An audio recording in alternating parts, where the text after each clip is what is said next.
Okay, so I'm Victoria Asante, and my presentation is on wetlands and their communal importance. Okay, so what are wetlands?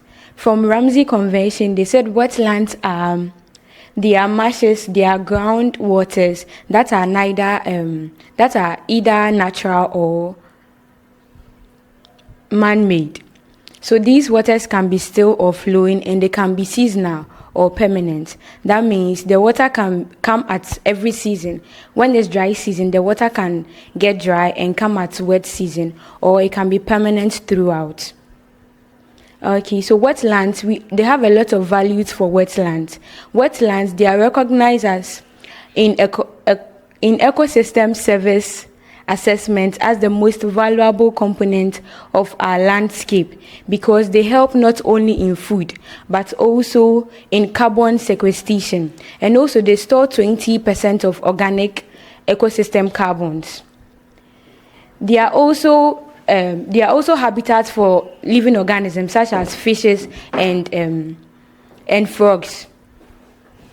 And they also help in purifying water, and also on marsh flood control system, which is they help in controlling flood.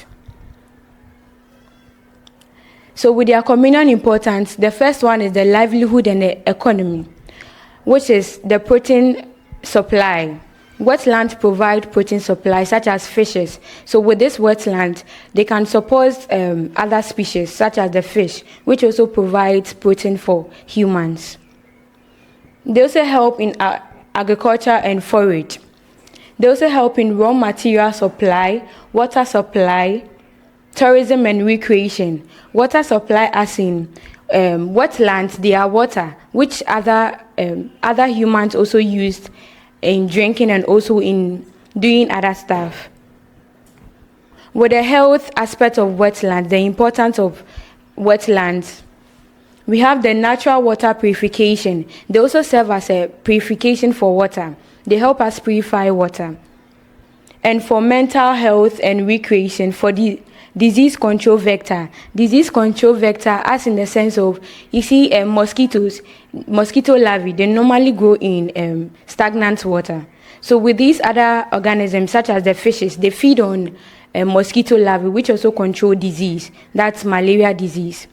We also have the fire and drought risk reduction. Since the soil is wet or the soil is moisture, it will reduce fire outbreak.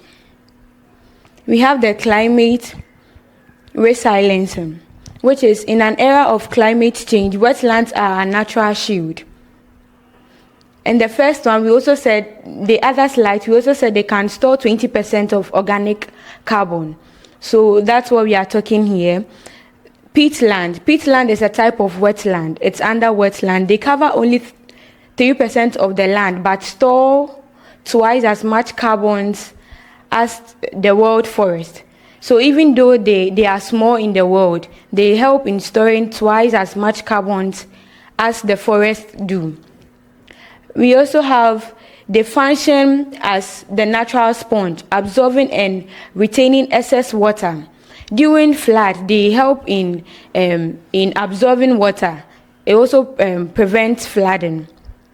We also have clean water is vital for the health of fishes and other wildlife. So since these organisms, wetlands are their habitats, it needs to be clean for them to be able to survive.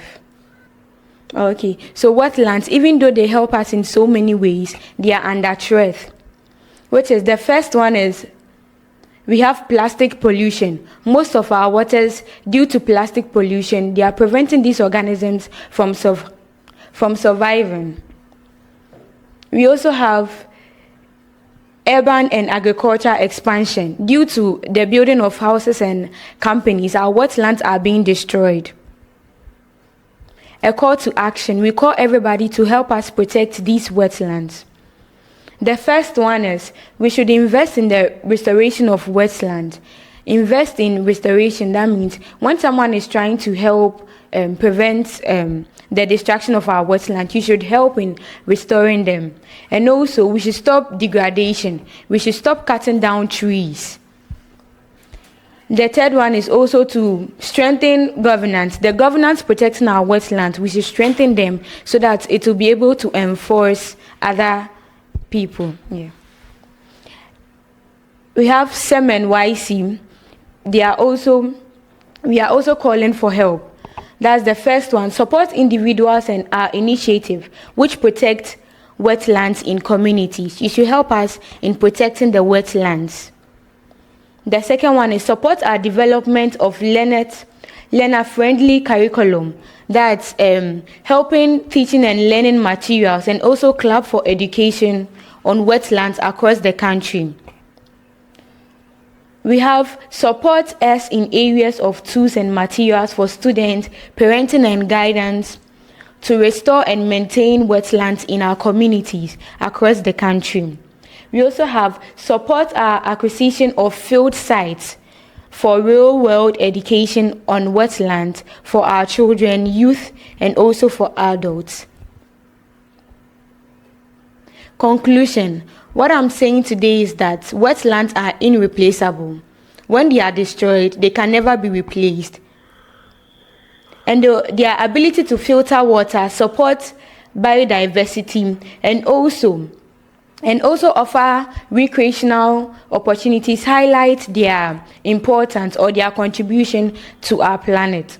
We also have, however, these are under threat, but we should try to protect and also to restore these valuable ecosystem. Yes. And please, this is the end of my presentation. Thank you.